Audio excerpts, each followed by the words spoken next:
Hello, this is Jolly Gaming Panda, and today I will be playing Fatal Frame 2 Crimson Butterfly Remake. I'm playing this on the Nintendo Switch 2. Mayu has just walked into the Kurosawa house. She's trying to catch up with Mayu and hopefully leave the village with her. So, in order to find Mayu and continue the search in Chapter 3, The Repentance, we're gonna have to head deeper into the house, which is already creepy. There's hiding spots, there's ghosties, and a lot of blood. So, this is creepy. Gotta find Mayu's twin sister. There she is. Mayu, where are you going? Where you be going?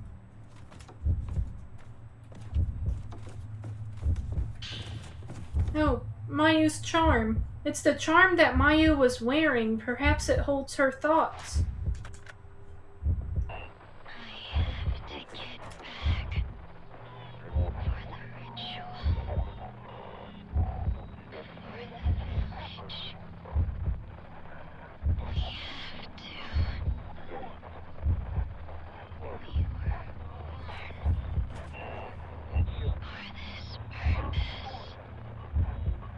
Oh no!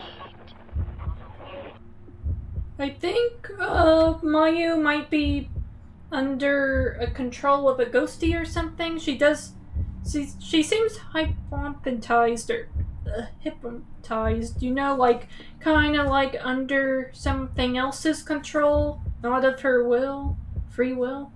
So we gotta snap her out of it and we gotta save her.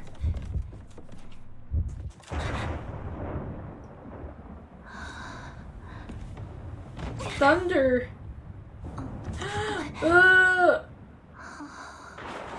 Creepy.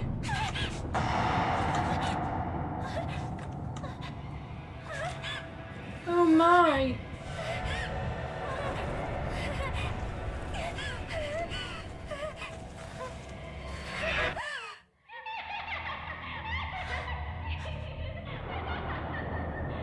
Oh no, it's the Kusabi!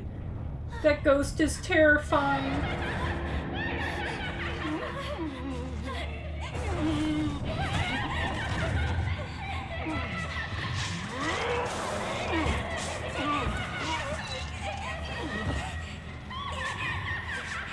Ah.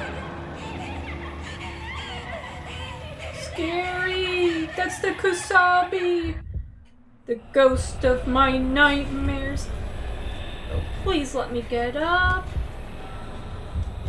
So you cannot take pictures of this ghost. It won't work. So instead you gotta run away from it. Oh my goodness. It'll continue to pursue you as long as the screen is black and white. You gotta hide. In these hiding spots right here.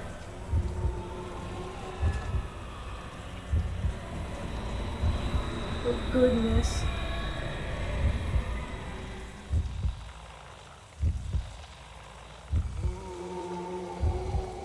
Gosh. You have to wait a while. Is it still there? My controller is vibrating so much.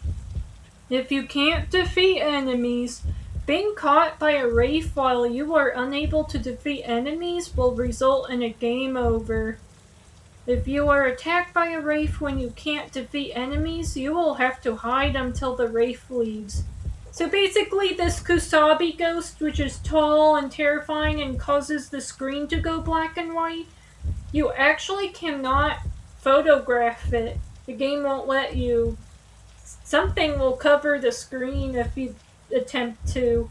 And as soon as the Kusabi has you in its clutches, it's a game over defeat. That's it. So you can't get caught by the Kusabi ghost. Think of it like tag. You can't have it tag you. You gotta run. So Run and hide, that's all you could do against this one. And what I like to pay attention to is Mayu's body. Sometimes her hands are clutching each other. If her shoulders seem pretty relaxed and she doesn't have her hands brought together, that means the Kusabi is not close by. Okay, I think it's safe now. So let's continue onward. The flashlight still won't work. The door.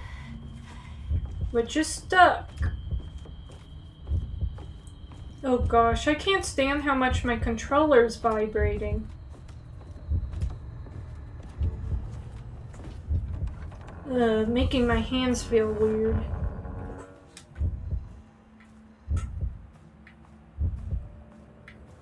Okay. Type 14 film, my favorite. There's a hiding spot.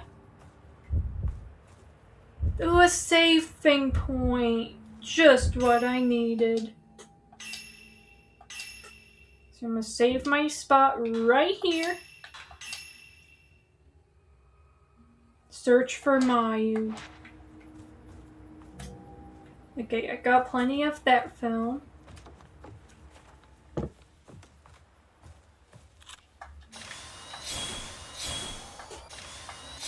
Okay. Oh, something's in the hiding spot here. Lunar incense.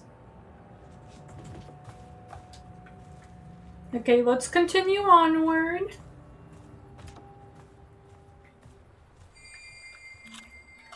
Ugh. Okay, Mayu being guided.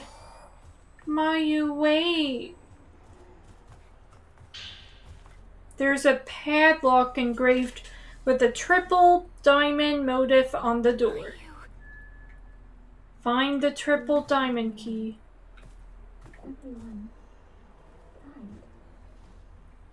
I've been waiting for so long. We promised to stay together.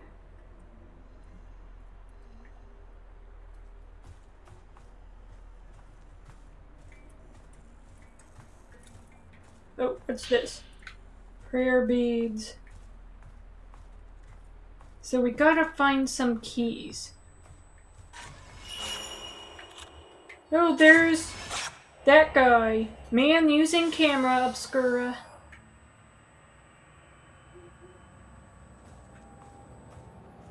What's this here? Exposure filter memo. A memo outlining the functionality of the camera obscura's exposure filter, a feature that was previously hidden.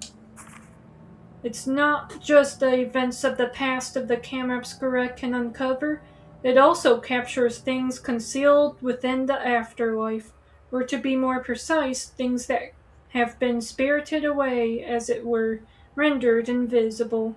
It turns out this is another one of the device's hidden features, one I discovered while testing its powers. By switching to the exposure filter and capturing something hidden with it, objects once held captive within the afterlife manifest in our realm once more.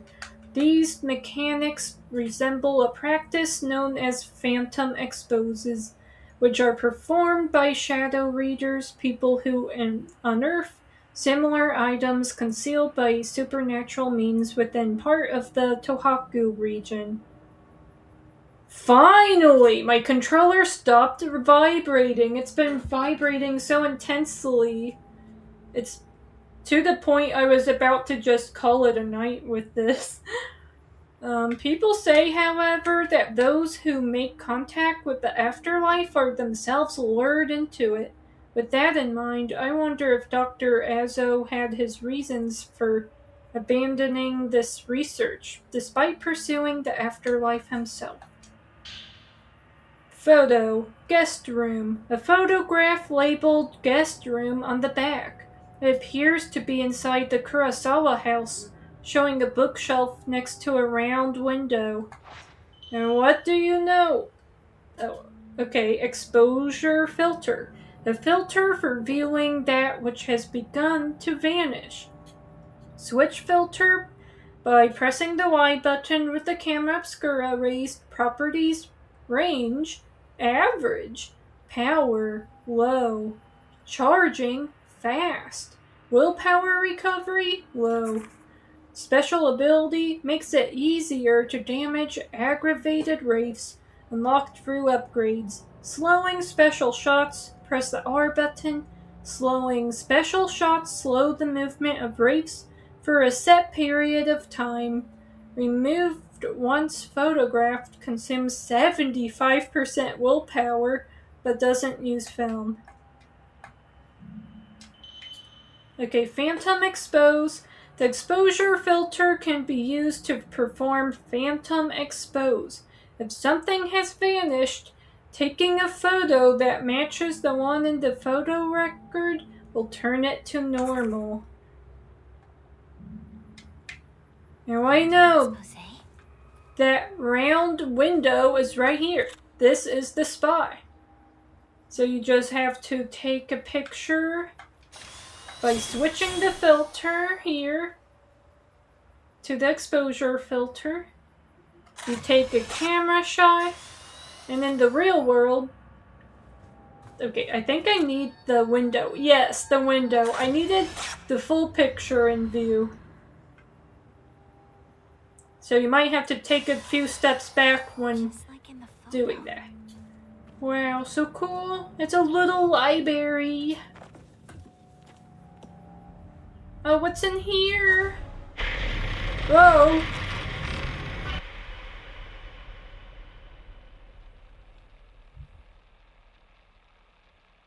So this is Minakami Village.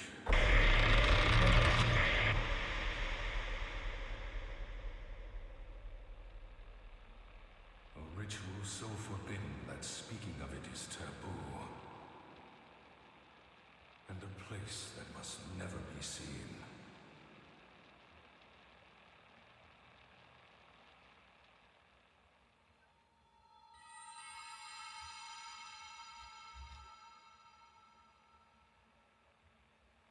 If I could capture it with the camera obscura. Ah.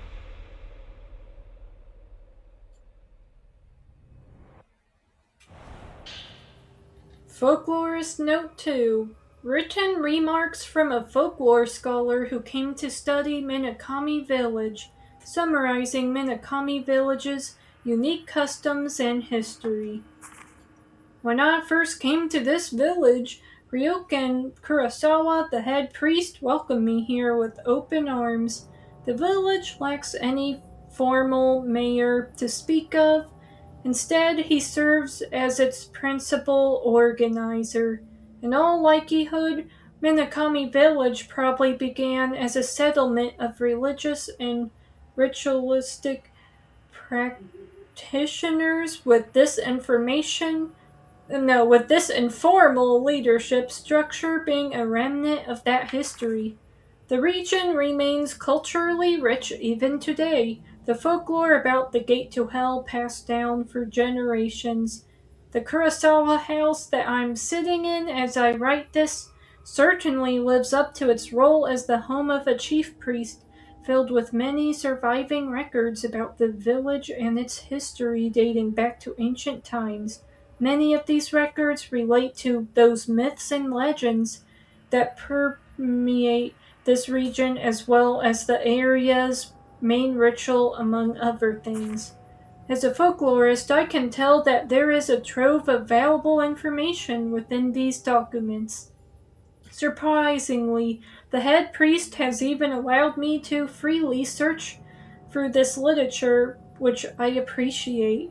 One traditional, hidden ceremony specific to this part of Japan is the Crimson Sacrifice ritual, where the twin maidens serve to seal the gate to hell, or so it goes.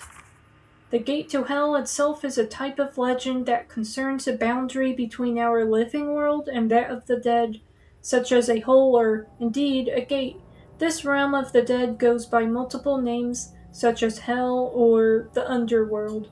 Access to these venues is typically forbidden, making them spaces to be simultaneously abhorred and feared, but also sometimes revered. Such beliefs about the underworld have occupied people's minds since ancient times.